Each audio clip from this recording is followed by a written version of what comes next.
Sa baryo ng Malalimpyo, sa gilid ng palayan at sa paanan ng madilim na kagubatan, nakatira si Teresa, isang ulilang dalaga na lumaki sa ilalim ng malamig na pagtrato ng kanyang tiyuhin at tiya. Mula nang pumanaw ang kanyang mga magulang dahil sa sakit na kumalat sa kanilang lugar, sa bahay ng mga kamag-anak siya napadpad. Ngunit imbes na kalinga, pang-aalipusta ang kanyang tinanggap. Bata pa lamang siya nang matutong bumangon bago sumikat ang araw. Siya ang nag-iigib ng tubig sa balon, nagsasaing, naglilinis ng bakuran, at nagpapakain sa mga alagang manok at baboy. Kapag may natirang kanin, iyon ang kanyang pagkain. Kapag wala, tubig ang kanyang hapunan. Ang kanyang tiyuhin na si Mang Doro ay may matigas na tinig at mabigat ang kamay. Ang kanyang tiya namang si Aling Cora ay matalim ang dila at laging nakakunot ang noo kapag nakikita si Teresa. Para sa kanila, isa lamang siyang pabigat, isang alaala ng kapatid na hindi nila lubos na minahal. Ngunit sa kabila ng lahat, may kabutihan pa ring nananatili sa puso ni Teresa. Hindi siya natutong magalit. Hindi siya natutong magtanim ng sama ng loob. Sa tuwing siya'y napapagalitan, yumuyuko lamang siya at tinatanggap ang kapalaran.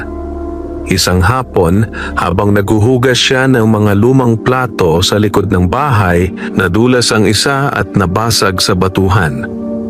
Luma na ang plato, may lamat na at kupas ang disenyo, ngunit para kay Aling Cora, sapat na iyon upang magliyab ang galit. Ano na namang kapalpakan niyan? Sigaw nito habang papalapit. Wala ka nang silbi, sisira ka pa.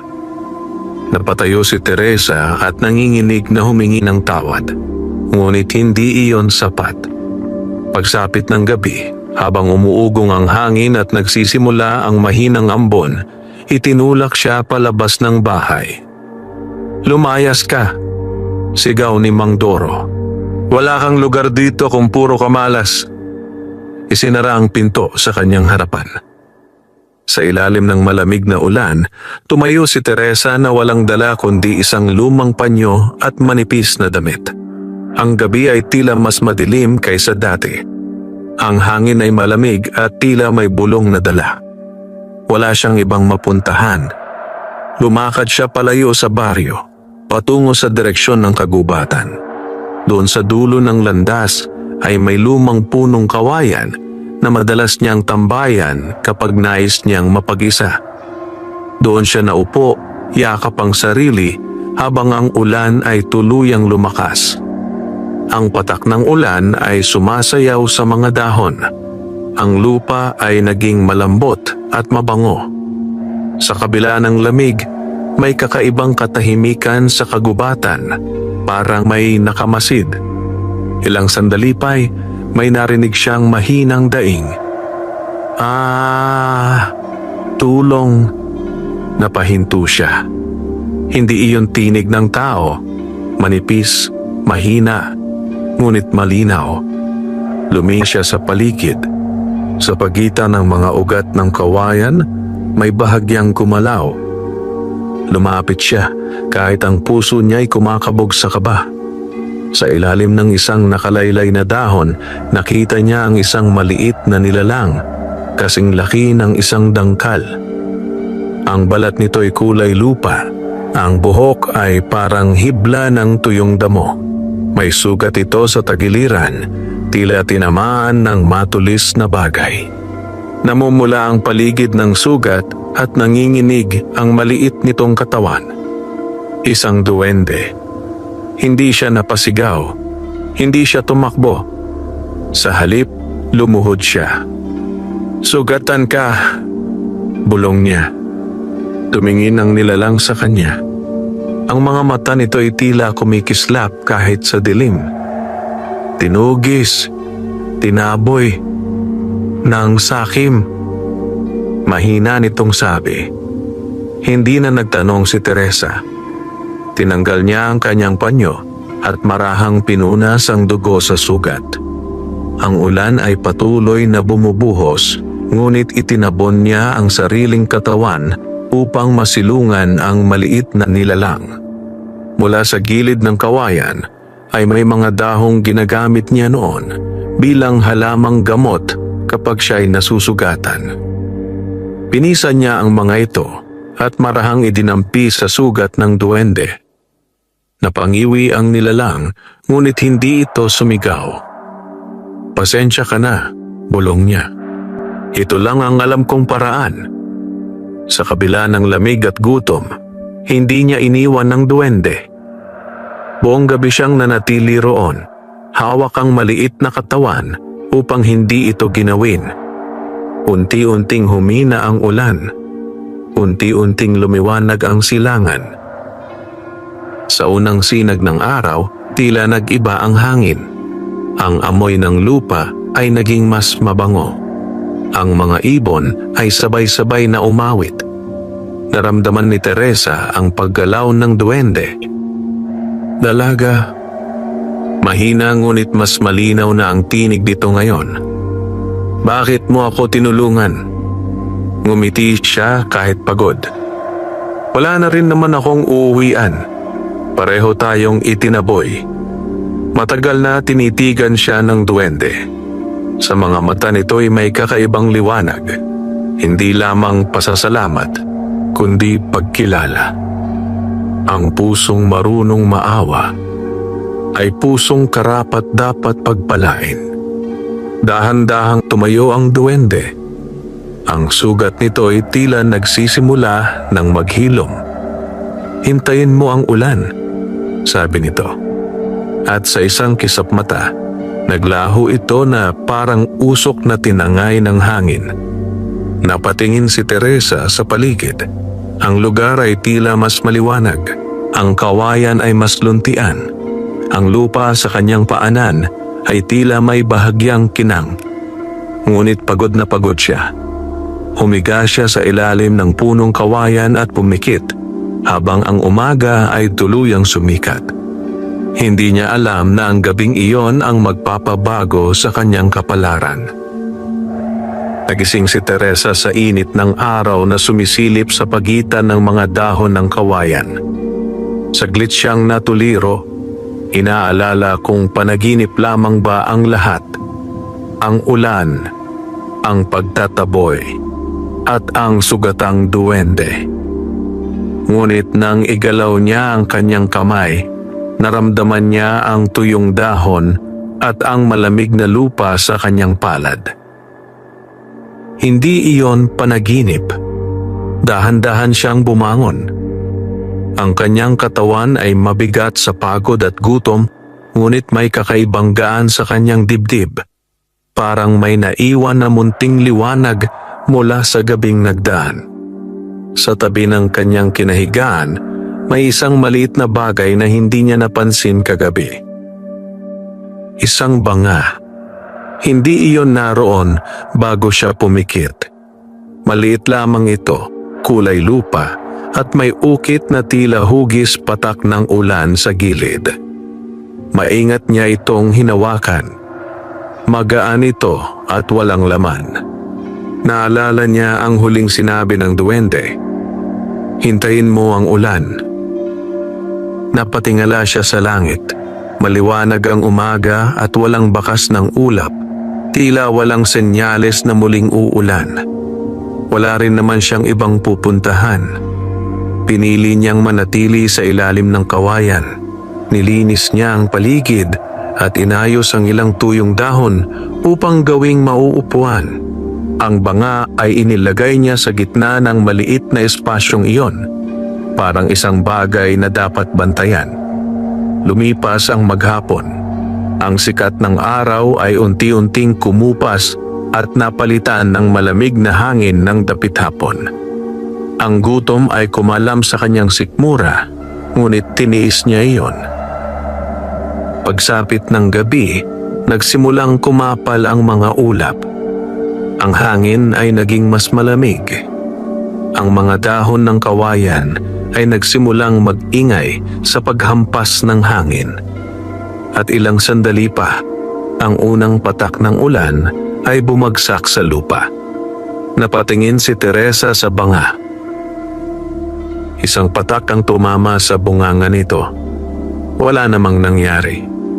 Ngunit nang sumunod ang mga patak, 1, 2, 3, napansin niyang ang loob ng banga ay tila kumikislap. Hindi ito napupuno ng tubig. Sa halip, ang bawat patak na pumapasok ay nagiging maliliit na butil na tila pilak ang kulay. Napasinghap siya. Lumakas ang ulan.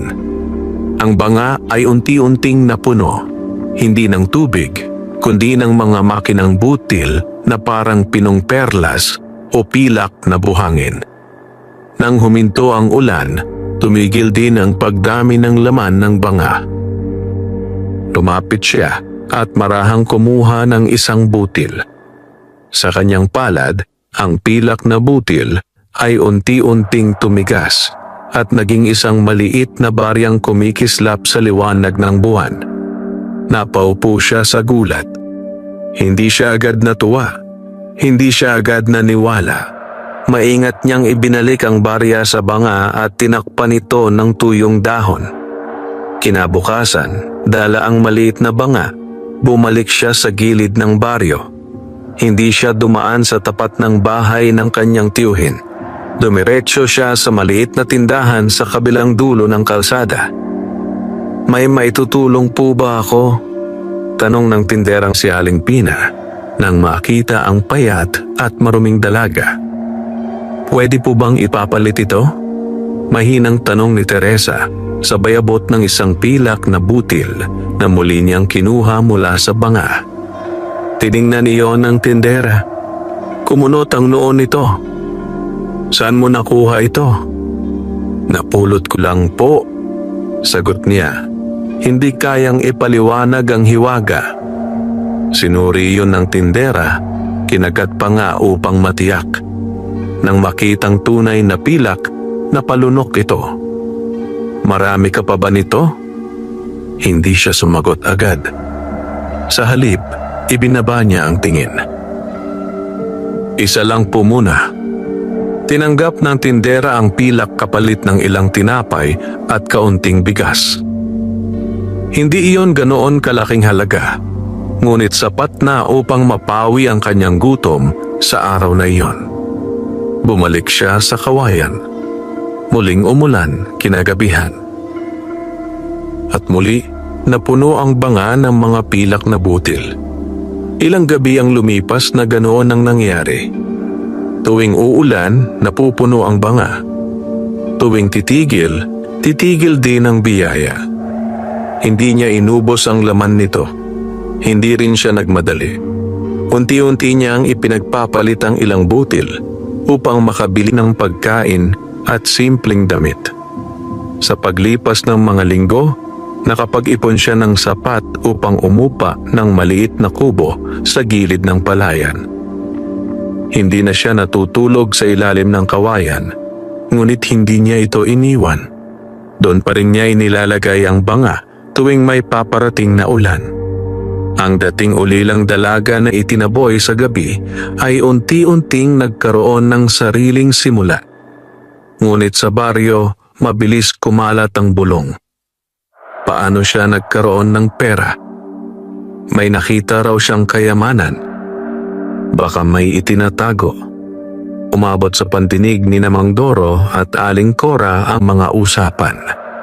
Isang gabi, habang malakas ang ulan, may 2 aninong palihim na lumapit sa kawayan. Hindi alam ni Teresa na ang hiwagang biyaya ay malapit ng subukin, hindi ng kahirapan, kundi ng kasakiman. Malakas ang buhos ng ulan ng gabing iyon. Ang langit ay tila naglalabas ng sama ng loob at ang hangin ay humahampas sa mga dahon ng kawayan na parang babala. Sa loob ng kanyang maliit na inuupahang kubo, nakaupo si Teresa sa tabi ng bintana, tahimik na nakatanaw sa dilim. Ramdam niya ang kakaibang kaba sa dibdib. Hindi niya alam kung bakit, ngunit tila may nagmamasid. Sa ilalim ng punong kawayan, nakapwesto ang maliit na banga. Bukas ang bunganga upang saluhin ng ulan. Isa-isa nang bumabagsak ang mga patak at sa bawat pagdampi nito, ang loob ng banga ay unti-unting kumikislap. Sa likod ng makapal na kumpol ng sagingan, may 2 aninong nakasilong. Sinabi ko sa iyo, dito siya kumukuha ng pera. Bulong ni Aling Cora, basang-basa ang laylayan ng saya. Tahimik ka, sagot ni Mang Doro, nakatitig sa banga. Hintayin nating umalis siya. Hindi nila alam na ilang gabi nang napapansin ni Teresa ang kakaibang galaw sa paligid. Ang mga yabag sa putik, ang mga sanga na tila sinasadyang tapakan. Ngunit hindi siya naglagay ng bantay. Hindi siya naglagay ng patibong. Sa halip, hinayaan niya ang hiwaga ang kumilos. Nang makita nilang walang lumalabas sa kubo, dahan-dahang lumapit ang 2 sa ilalim ng kawayan. Ang ulan ay patuloy sa pag-agos at ang banga ay halos kalahati na ang laman ng makinang butil. Napasinghap si Aling Cora. Ginto ba iyan? Bulong niya. Hindi ko alam pero atin na yan ngayon, sagot ni Mang Doro. Mabilis niyang dinampot ang banga. Sa sandaling nahawakan niya ito, kumidlat. Isang matalim at nakakasilaw na liwanag ang bumalot sa paligid. Napasigaw si Aling Cora at napaatras. Ang banga sa kamay ni Mang Doro ay biglang bumigat hanggang sa hindi na niya ito mabuhat. Sa isang iglap, ang makintab na pilak sa loob ay naging itim na putik. Ang kinang ay naglaho, napalitan ng mabahong amoy ng nabubulok na lupa. Ano to? Sigaw niya. Pilit inaalis ang kamay, ngunit tila dumikit ang putik sa kanyang balat. Ang ulan ay lalong lumakas, ngunit sa kanilang kinatatayuan, tila umiikot ang hangin. Ang mga kawayan ay yumuyuko, parang may galit na nilalang na nakatago sa kanilang pagitan. Mula sa dilim, may mahinang tinig na umalingaw-ngaw. Ang biyaya ay para sa pusong marunong maawa. Napayuko si Aling Cora sa takot. Hindi ito para sa sakim. Sa isang malakas na ugong ng hangin, nabitawan ni Mang Doro ang banga. Bumagsak ito sa lupa, ngunit hindi nabasag. Sa halip, bumalik ang dating kinang ng laman nito habang ang putik sa kanyang kamay ay tuluyang natuyo at naging pulbos. Tumakbo ang mag-asawa palayo, basang-basa at nanginginig. Sa loob ng kubo, iminulat ni Teresa ang kanyang mga mata. Narinig niya ang sigaw. Narinig niya ang yabag na papalayo. Ngunit hindi siya lumabas. Alam niyang hindi siya kailangang lumabas. Kinabukasan, kumalat sa baryo ang balita. May sumpa raw sa ilalim ng kawayan. May narinig silang tinig sa gitna ng ulan. Ang kamay daw ni Mang Doro ay nagitim. Tahimik lamang si Teresa habang bumibili ng asin sa tindahan. Hindi siya nagkwento. Hindi siya nagpakita ng galit. Nang gabing iyon, muli siyang nagpunta sa kawayan dala ang banga. Lumuhod siya at marahang hinaplos ang gilid nito. Salamat, bulong niya. Tahimik ang paligid. Ngunit sa pagitan ng mga dahon, may saglit na kislap na tila mga matang nagmamasid. Hindi nagagalit, kundi nagbabantay. Muling umulan.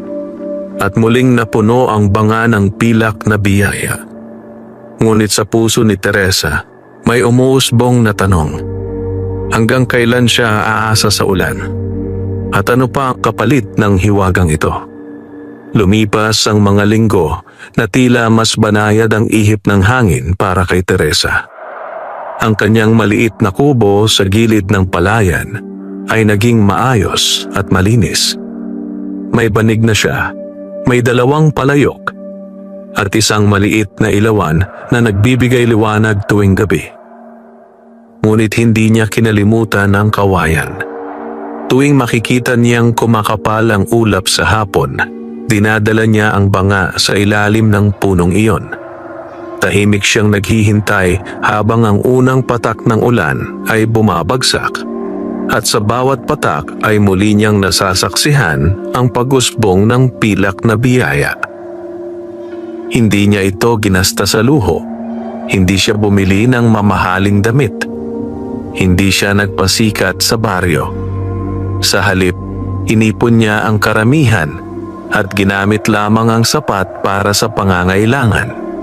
Ngunit habang lumalalim ang kanyang pag-iingat, mas lalong umiingay ang bulungan ng mga tao. May lihim siyang kayamanan. May espiritu raw na sumusunod sa kanya. Hindi kaya sumpayan? Ang ilan ay naiinggit. Ang ilan ay natatakot. Ang ilan ay naghihintay lamang ng pagkakataon. Isang hapon, may kumatok sa kanyang kubo. Isang matandang lalaki ang nakatayo sa labas. Payat, kulubot ang balat, at may tungkod na gawa sa kahoy ng santol. Dalaga, mahinahon nitong sabi, "Balita ko'y ikaw ang nakatagpo ng biyaya sa ilalim ng kawayan." Hindi agad sumagot si Teresa. "Marami ang naghahanap ng kayamanan," dugtong ng matanda. "Ngunit kakaunti ang marunong mag-ingat nito." "Hindi ko po hinanap ang biyayang ito," sagot niya sa wakas. "Dumating lang po." Tinitigan siya ng matanda ng matagal, parang sinusukat ang kanyang puso. Ang biyayang galing sa hiwaga ay may hangganan kung hindi ito gagamitin sa tama, sabi nito. Hindi binibigay ang ulan para lamang sa iisang bubong. Pagkasabi nito, umalis ang matanda na tila natangay ng hangin. Magdamag na hindi nakatulog si Teresa. Ang mga salita ay umalingaw-ngaw sa kanyang isipan. Hindi ibinibigay ang ulan para lamang sa iisang bubong. Kinabukasan, napadaan siya sa gitna ng baryo at nakita ang isang inang namimilipit sa pag-aalala. Ang anak nito'y may lagnat, ngunit wala silang perang pambili ng gamot. Saglit siyang nagatubili. Ang banga ay nakatago sa kanyang kubo. Ang pilak ay sapat upang mabuhay siya ng maayos sa loob ng mahabang panahon. Ngunit sapat ba iyon? Tahimik siyang umuwi at kumuha ng ilang pilak na butil. Dinala niya iyon sa tindahan at ipinagpalit ng gamot. Pagkatapos ay tahimik niyang iniabot sa ina ang pakete. "Hindi ko po kayang bayaran ito," nanginginig na sabi ng babae. "Hindi niyo po kailangang bayaran," sagot ni Teresa. Nang gabing iyon, habang nakaupo siya sa ilalim ng kawayan, pakiramdam niya ay mas magaan ang hangin. Umulan. Ngunit kakaiba ang nangyari. Sa halip na karaniwang dami, ang banga ay napuno ng mas mabilis. Ang kinang ng pilak ay mas maliwanag, halos parang may liwanag mula sa loob. Napangiti siya. Unti-unti niyang naunawaan. Ang biyaya ay hindi nababawasan kapag ibinabahagi. Sa mga sumunod na araw, ginamit niya ang ilan sa pilak upang bumili ng binhi. Nagpatulong siya sa ilang magsasaka upang magtanim sa bakanting lupa sa gilid ng palayan. Ibinahagi niya ang ani sa mga kapo sa pagkain. Ang maliit na kubo ay naging tagpuan ng mga nangangailangan. Hindi siya yumabang. Hindi siya nagmalaki. Ngunit habang lumalawak ang kanyang kabutihan, may mga matang nagmamasid sa dilim. Sa dulo ng baryo, sa likod ng lumang kamalig, may 3 lalaking nakaupo at nagbubulungan. "Kung totoo ngang may hiwaga ang banga," sabi ng isa, "mas mabuti kung mapasa atin iyon." "Hindi tulad ni Mang Doro na nabigo," sagot ng isa pa. may paraan para maagaw ang kapangyarihan. Sa pagitan ng kanilang mga bulong, isang malamig na hangin ang dumaan. At sa ilalim ng kawayan, ang mga dahon ay marahang kumaluskos. Tila ba may naririnig na panganib na papalapit. Hindi alam ni Teresa na ang kanyang kabutihan ay malapit nang harapin ang mas mabigat na pagsubok, hindi lamang ng kasakiman, kundi ng inggit at panlilinlang. Habang lalong nagiging sagana ang ani sa lupang tinamnan ni Teresa, lalo ring lumalalim ang kulay ng inggit sa puso ng ilan sa baryo. Ang dating bulungan ay naging mas malinaw na usapan. Ang dating pagdududa ay naging lihim na balak. Sa likod ng lumang kamalig na pag-aari ng isang mangangalakal, muling nagtipo ng 3 lalaking matagal nang nagmamasid sa kanya, sina Berto, Gaspar at Lando. Mga lalaking kilala sa baryo na laging naghahanap ng madaling pagkakakitaan. Hindi pwedeng siya lang ang makinabang, bulong ni Berto habang nilalaro ang patalim sa kanyang kamay. Hindi basta-basta ang banga, sagot ni Gaspar. Narinig mo ang nangyari kina Mang Doro. May kapangyarihan ng bagay na iyon. Lahat ng kapangyarihan may kahinaan, malamig na sabi ni Lando. Kailangan lang nating malaman kung kailan. Napag-alaman nilang tuwing umuulan lamang ginagamit ni Teresa ang banga, at tuwing gabi niya ito dinadala sa ilalim ng kawayan. Hindi nila alam kung saan niya ito itinatago sa maghapon. Hintayin natin ang pinakamalakas na ulan, sabi ni Berto. Kapag abala siya sa pagsalo ng biyaya, doon tayo kikilos. Samantala si Teresa ay walang kaalam-alam sa binabalak ng 3. Abala siya sa pag-aayos ng ani at pagtulong sa mga kapitbahay. Sa tuwing may nangangailangan, tahimik siyang nagbibigay. Hindi para kilalanin, kundi dahil iyon ang nararamdaman niyang tama. Ngunit sa kabila ng kanyang kabutihan, may mga sandaling hindi mapakali ang kanyang puso. Isang gabi, bago pa manumulan, nagtungo siya sa kawayan. Lumuhod siya at marahang inilapag ang banga sa lupa. Kung may panganib na darating, bulong niya sa hangin, bigyan mo po ako ng lakas. Ang mga dahon ay bahagyang gumalaw. Ang hangin ay umikot sa kanyang paligid, malamig ngunit hindi nakakatakot. Biglang kumulog. Makalipas ang ilang sandali, bumuhos ang malakas na ulan, mas malakas kaysa dati. Ang mga patak ay tila malalaking luha mula sa langit. Sa bawat pagdampi sa bunganga ng banga, ang pilak na butil ay mabilis na dumadami, halos umapaw sa kinang. Sa likod ng makapal na sagingan, nakatago ang 3 lalaki. Ngayon na, bulong ni Lando. Dahan-dahan silang lumapit. Sinasamantala ang ingay ng ulan upang matabunan ang kanilang mga yabag. Si Teresa ay nakatalikod, pinagmamasdan ang banga at ang himalang nagaganap. Sa isang iglap, mabilis na lumapit si Berto at sinubukang hablutin ang banga. Ngunit bago pa man ito mahawakan, isang malakas na hangin ang umihip mula sa kawayan. Ang ulan ay tila nag-iba ng direksyon, umikot paikot sa kanilang 3. Ang lupa sa kanilang paanan ay lumambot at naging malagkit na putik. Ano to? Sigaw ni Gaspar habang unti-unting lumulubog ang kanyang paa. Ang mga kawayan ay yumuyuko at humahampas sa hangin na parang mga braso ng higante. Ang ulan ay hindi na lamang tubig, tila maliliit na karayom na kumikirot sa balat ng mga lalaking may masamang balak. Mula sa itaas ng kawayan, isang maliwanag na anyo ang saglit na nasilayan, parang anino ng maliit na nilalang na may kumikislap na mga mata. Ang pusong sakim ay hindi makakahawak sa biyayang hindi kanya. Umalingaw-ngaw ang tinig sa pagitan ng kulog. Napatras si Berto, nadulas at bumagsak sa putik. Si Lando ay napahawak sa kanyang dibdib, tila hinahabol ang hininga. Si Gaspar ay napasigaw nang tuluyang mabalaho ang kanyang isang paa. Sa gitna ng kaguluhan, tumayo si Teresa. Hindi siya sumigaw, hindi siya nagmura.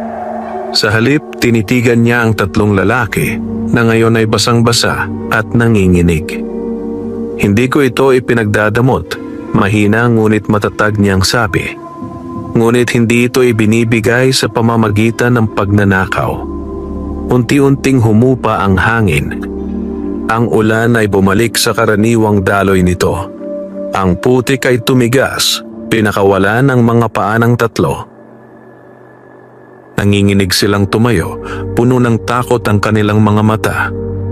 Patawad, bulong ni Gaspar, hindi makatingin ng diretsyo. Walang galit sa mukha ni Teresa. Kung kailangan ninyo ng tulong, sabi niya, humingi kayo, huwag kayong magnakaw. Hindi na sila sumagot. Tahimik silang umatras at tumakbo palayo sa kawayan. Nang tuluyang mag-isa si Teresa, muli niyang tiningnan ang banga. Hindi ito nabawasan. Sa halip, tila mas maliwanag pa ang kinang ng mga pilak na butil.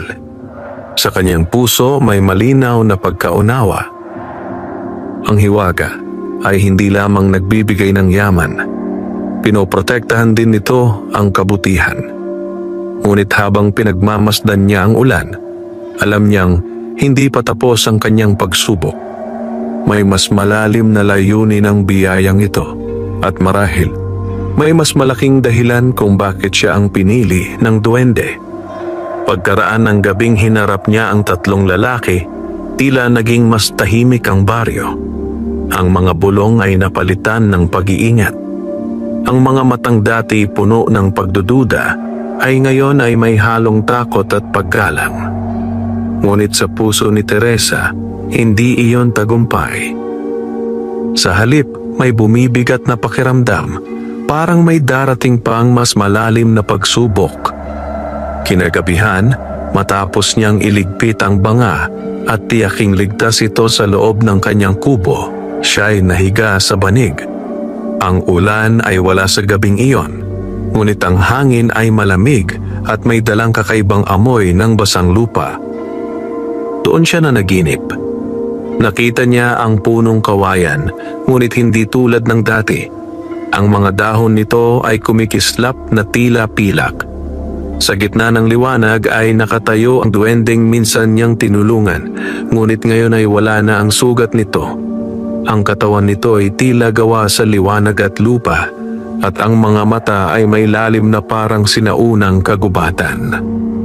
Dalaga, wika nito, malinaw ang tinig. Ang ulan ay hindi lamang biyaya, isa itong paalala. Paalala po ng ano?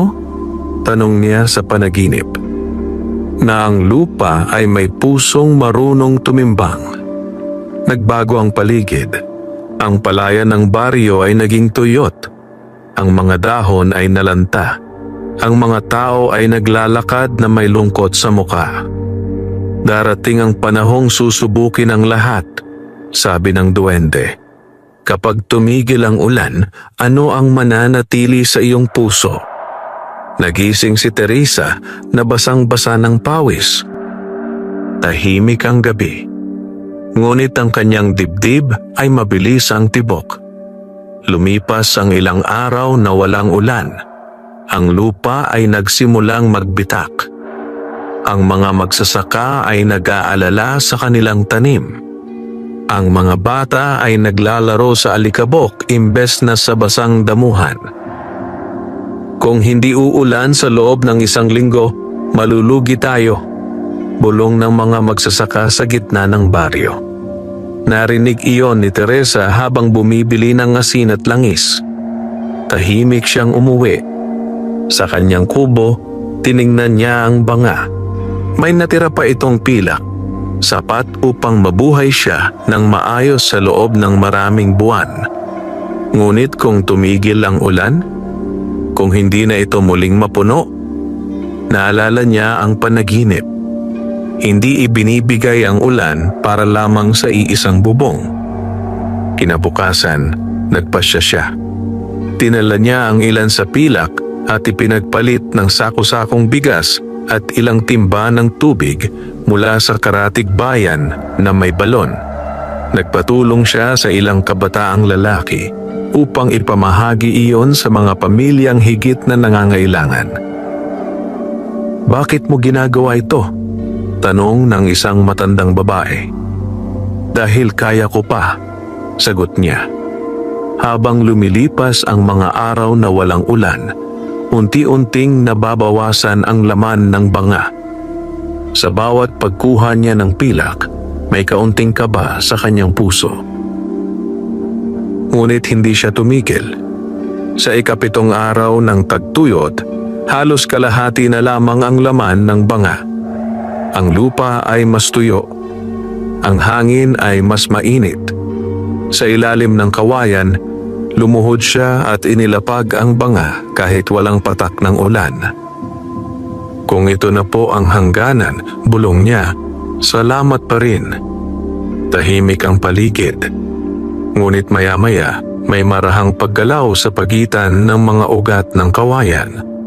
Isang maliit na anyo ang unti-unting lumitaw mula sa anino. Ang duwende. Ngunit hindi ito kasing liwanag ng nasa panaginip. Mas payat ito ngayon, tila may bahagyang bakas ng pagod sa mukha. "Tumutulong ka kahit nababawasan ka," sabi nito. "Mas mabigat po ang makita silang naghihirap," sagot ni Teresa. Tumingin ang duwende sa langit na tuyot at maputla. "Ang ulan ay hindi lamang mula sa ulap," wika nito. "Minsan, ito'y nagmumula sa puso."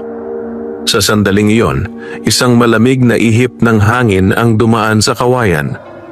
Isang patak ang bumagsak. Hindi mula sa ulap, kundi mula sa dahon ng kawayan na tila umiyak ng hamog. Tumama ito sa banga. At sa kabila ng walang ulan sa langit, isang pilak na butil ang nabuo sa loob. Napatingin si Teresa sa duwende. Ngumiti ito. Ang biyayang ibinibigay ng walang pag-aalinlangan ay hindi kailanman mauubos. Sa malayong silangan, unti-unting nagtipon ang mga ulap. At sa unang pagkakataon matapos ang mahabang tagtuyot, kumulog ang langit. Ang unang kulog matapos ang mahabang tagtuyot ay tila musika sa tainga ng buong baryo. Ang mga tao ay napatingala sa langit. Hindi makapaniwalang ang makakapal na ulap ay unti-unting nagtipon sa ibabaw ng kanilang mga palayan. Isang malamig na hangin ang dumaan sa pagitan ng mga bahay. Ang mga dahon ng kawayan ay sabay-sabay na kumaluskos, parang nagbubunyi. At pagkatapos ng ilang saglit, bumuhos ang ulan. Hindi ito marahas tulad ng mga nagdaang bagyo. Hindi ito marahas na parang galit. Sa halip, banayad at pantay ang pagpatak, tila maingat na binubuhay muli ang tuyong lupa. Ang mga bata ay lumabas at nagsayaw sa ilalim ng patak. Ang mga magsasaka ay nagmadaling tingnan ang kanilang bukirin. Ang lupa na dati bitak-bitak ay unti-unting sumipsip ng tubig na tila matagal nang hinihintay. Sa ilalim ng kawayan, nakaluhod si Teresa, hawak ang banga. Sa bawat patak ng ulan na pumapasok dito, hindi lamang pilak na butil ang nabubuo. Ang kinang nito ay mas malinaw, mas buhay. Parang may kasamang init at pag-asa. Ngunit sa pagkakataong ito, hindi siya nagmadaling itago ang banga. Sa halip, hinayaan niyang makita ito ng ilan sa mga taong lumapit upang sumilong sa kawayan. "Hindi mo ba itatago?" tanong ng isang matandang lalaki. "Hindi na," sagot niya. "Hindi ito para itago." Nagtinginan ang mga tao. Tahimik na inangat ni Teresa ang banga at ipinakita ang laman nito, mga makinang butil ng pilak na sumasalamin sa ulan. Hindi ito sumpa, Mahinahon niyang sabi, "Hindi rin ito para sa iilan lamang. Ito'y biyaya. At ang biyaya, kapag ibinahagi, lalong lumalago." Walang nagsalita. Ang tunog lamang ng ulan ang naririnig. Lumapit inang tinulungan niya noon. "Dahil sa'yo, nabuhay ang anak ko," sabi nito. "Kung may tutulong kami, sabihin mo." Unti-unting lumapit ang iba. "Tutulong kami sa pagtatanim. Magbibigay ako ng bahagi ng ani. Maghuhukay tayo ng mas malalim na balon. Sa gitna ng ulan, may nabuo. Hindi lamang pag-asa, kundi pagkakaisa." Makalipas ang ilang linggo, ang baryo ng Malalimpio ay tila nagbago. Ang mga palayan ay mas luntian kaysa dati. Ang mga bahay ay mas maayos. Ang mga tao ay mas madalas magtulungan kaysa magbulungan. Sa tulong ng pilak mula sa banga at sa sama-samang lakas ng mga tao, nakapagpatayo sila ng maliit na kamalig para sa mga nangangailangan. Nakapaghukay ng bagong balon na hindi agad natutuyo. At sa kauna-unahang pagkakataon, hindi na si Teresa ang nag-iisa sa ilalim ng kawayan. Ngunit sa kabila ng kasaganaan, may isang gabi na muli siyang nakaramdam ng kakaibang lamig. Habang pinagmamasdan niya ang ulan, napansin niyang ang tubig na pumapasok sa banga ay hindi kasing dami ng dati. May kinang pa rin, ngunit tila mas banayad. Dumarating ang panahon ng pagbabago, wika ng isang pamilyar na tinig sa likod niya. Lumingon siya. Naroon ang duwende, nakatayo sa ibabaw ng isang ugat ng kawayan. Hindi na ito mukhang sugatan, ngunit ang liwanag nito ay mas mahina kaysa noong una. "Hindi habang buhay ang hiwaga," sabi nito. "Ang tunay na yaman ay hindi nananatili sa loob ng banga." Tahimik siyang nakinig. "Tinuruan ka lamang ng ulan," dugtong ng duwende. "Ngunit ang natutunan mo, iyon ang mananatili." Unti-unting nagliwanag ang paligid sa kanyang paningin. Ang ulan ay tila bumagal, parang ang oras ay sandaling huminto. "Kapag dumating ang araw na tuluyang tumigil ang banga," sabi ng duwende, "huwag kang matakot." At sa isang mahinang kislap, naglaho ito. Sa kanyang kamay, hawak niya ang banga, mas magaan kaysa dati. Sa kanyang puso, may kakaibang kapanatagan. Dahil ngayon, alam niyang ang ulan ay hindi na lamang nanggagaling sa langit. Ito'y nagsimula na ring umagos mula sa mga puso ng mga taong natutong magbahagi. Dumating ang panahon ng ani na higit na masagana kaysa sa nakasanayan ng baryo ng Malalimpio. Ang palayan ay tila gintong dagat kapag hinahaplos ng hangin. Ang kamalig na kanilang itinayo ay napuno ng sako-sakong palay at ang bagong balon ay hindi na basta-basta natutuyo. Hindi na lamang si Teresa ang may hawak ng pag-asa. Ang buong baryo ay natutong tumindig ng magkakasama. Ngunit sa kabila ng kasaganaan, may isang bagay na tahimik na nagbabago. Tuwing umuulan, dinadala pa rin ni Teresa ang banga sa ilalim ng kawayan. Ngunit napapansin niyang hindi na ito napupuno tulad ng dati. Ang mga pilak na butil ay mas kakaunti. Ang kinang ay mas banayad. Isang gabi, habang marahang bumubuhos ang ulan, inilapag niya ang banga at tahimik na naghintay. Isang patak, 2 patak, 3. May ilang pilak na butil na nabuo, ngunit hindi ito umabot sa kalahati ng dating dami. Hindi siya nalungkot. Sa halip, marahan siyang ngumiti. "Marahil ito na ang sinasabi mo," bulong niya sa kawalan. Sa likod ng mga dahon, may bahagyang liwanag na sumilay. Lumitaw ang duwende, hindi na kasing ningning, ngunit malinaw ang anyo. "Natuto ka na," sabi nito. Hindi ko na po kailangan ng napakarami, sagot ni Teresa. Tumingin ang duwende sa baryo sa di kalayuan, sa mga bahay na may ilaw, sa kamalig na may laman, sa mga taong hindi na nagbubulungan kundi nagtatawanan. Ang hiwaga ay hindi ibinibigay upang manatiling hiwaga, wika nito. Ito'y tulay lamang. Tahimik na bumagsak ang huling malakas na patak ng ulan. Tumama ito sa bunganga ng banga.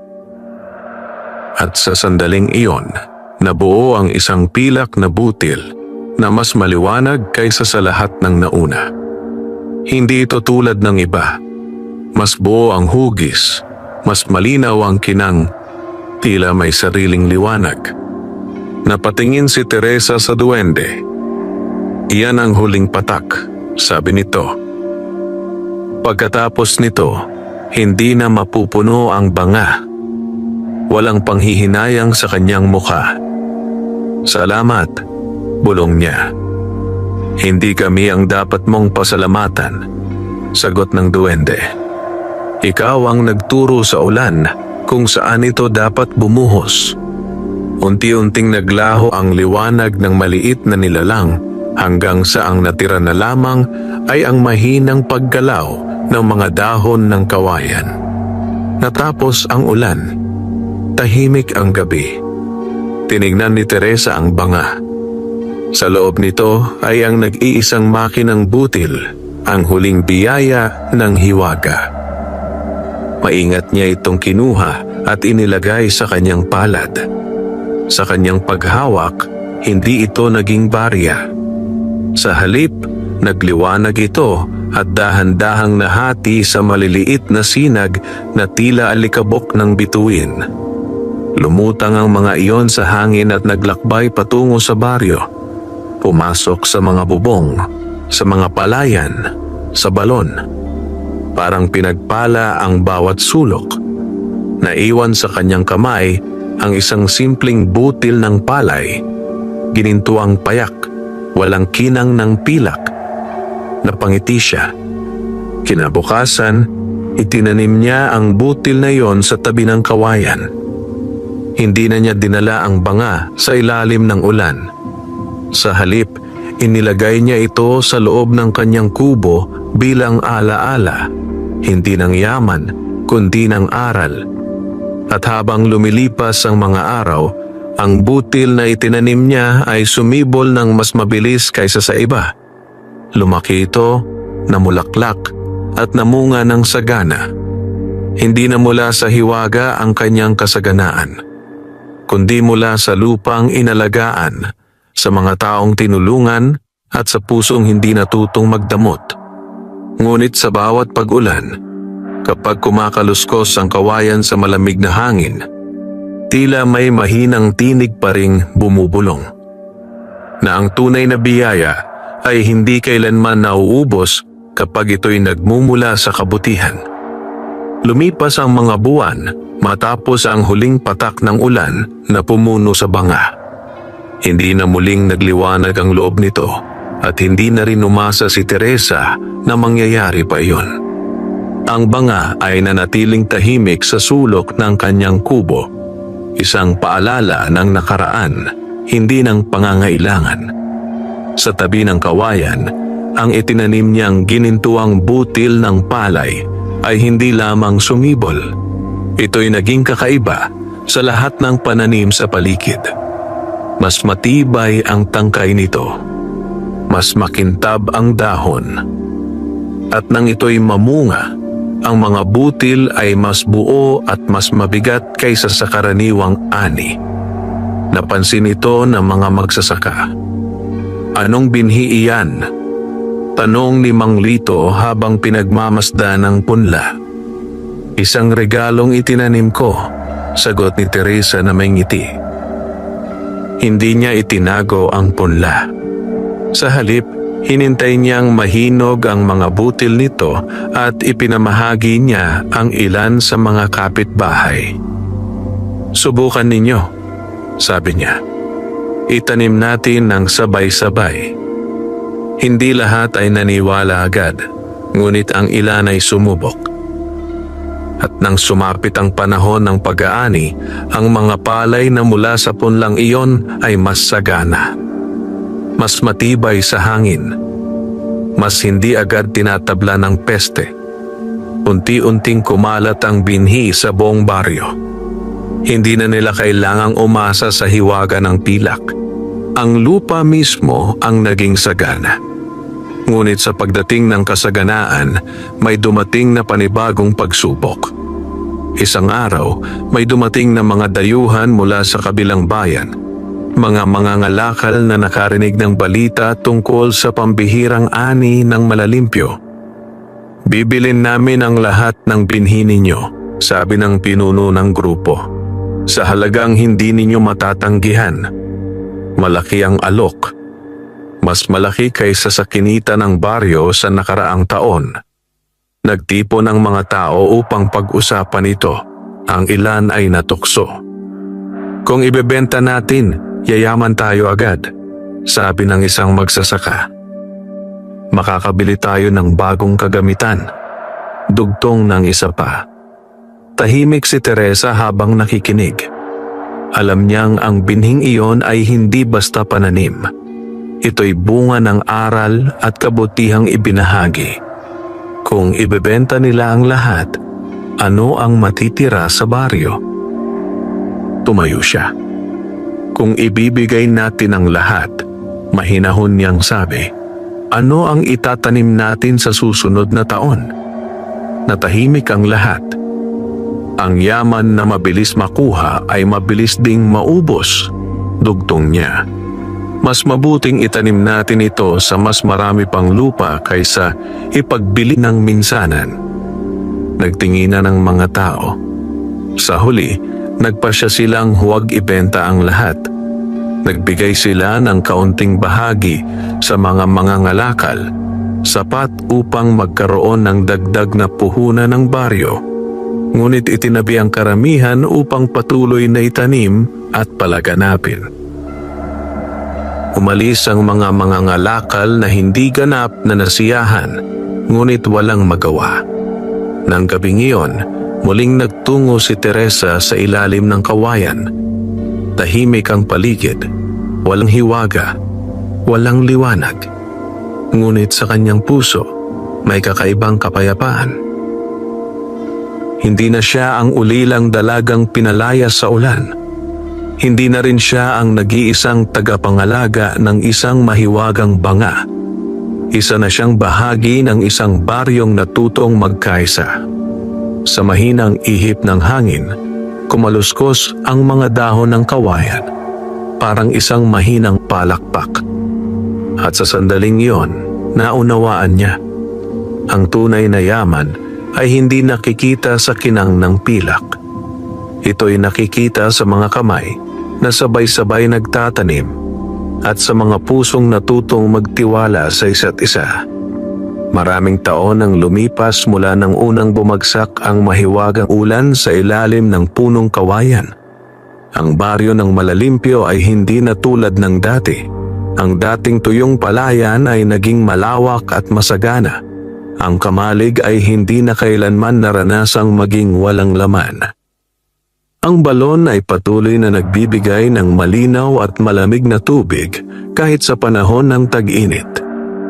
At sa gitna ng baryo, nakatayo ang isang mas matibay na bahay.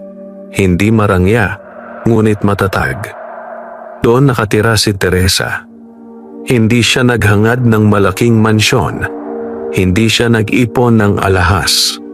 Ang kanyang kayamanan ay makikita sa paligid, sa mga batang nag-aaral sa maliit na silid-aralan na kanilang itinayo, sa mga magsasakang may sapat na ani, at sa mga pamilyang hindi na natutulog na may gutom sa tiyan. Ang banga ay naroon pa rin sa kanyang tahanan. Nakatago ito sa isang estante, malinis at walang laman. Wala na itong kinang, wala nang hiwaga, ngunit hindi niya ito itinapon. Isang hapon, may batang babae ang lumapit sa kanya habang siya'y nag-aayos ng mga binhi. "Ate Teresa," tanong nito, "totoo po bang may mahiwaga kayong banga noon?" ngumiti siya. May panahon, sagot niya, na tinuruan ako ng ulan. Ulan po. Oo, tinuruan ako na ang biyaya ay hindi para itago. Kapag ikinulong mo, nawawala. Kapag ibinahagi mo, lumalago. Hindi lubos na naunawaan ng bata ang ibig sabihin, ngunit tumango ito at tumakbo palayo. Sa gabing iyon, naglakad si Teresa patungo sa ilalim ng punong kawayan. Mas matanda na siya ngayon. Mas mahinahon ang kanyang mga hakbang. Ngunit ang kanyang mga mata ay may parehong liwanag na taglay ng dalagang minsang naghintay sa ulan. Umupo siya sa ugat ng kawayan at tumingala sa langit. May mga ulap na unti-unting nagtipon. Makalipas ang ilang sandali, bumagsak ang unang patak ng ulan. Sumunod ang ilan pa, banayad, malamig, at pamilyar. Ipinihit niya ang kanyang palad pataas at hinayaang basahin ito ng ulan. Wala siyang dalang banga. Wala siyang hinihintay na pilak. Ngunit sa bawat patak na tumatama sa kanyang balat, naramdaman niya ang parehong himig ng gabing minsan siyang pinalayas. Ang parehong lamig, ang parehong pag-asa. Sa mahinang ihip ng hangin, kumaluskos ang kawayan. At sa isang saglit na tila panaginip, may nakita siyang maliit na aninong kumislap sa pagitan ng mga dahon. Parang ngiti ng isang duwending minsan niyang tinulungan. Hindi ito nagsalita. Hindi na kailangan. Dahil ang hiwaga ay natupad na ang layunin nito. Ang ulilang dalagang pinagmamalupitan ay naging haligi ng baryo. Ang biyayang nagsimula sa isang sugatang nilalang ay naging kasaganahan para sa marami. At habang ang ulan ay patuloy na bumubuhos sa lupa ng malalimpyo, malinaw na sa puso ni Teresa ang isang katotohanan. May mga ulan na nanggagaling sa langit, ngunit may mga ulan ding nagmumula sa kabutihan ng tao.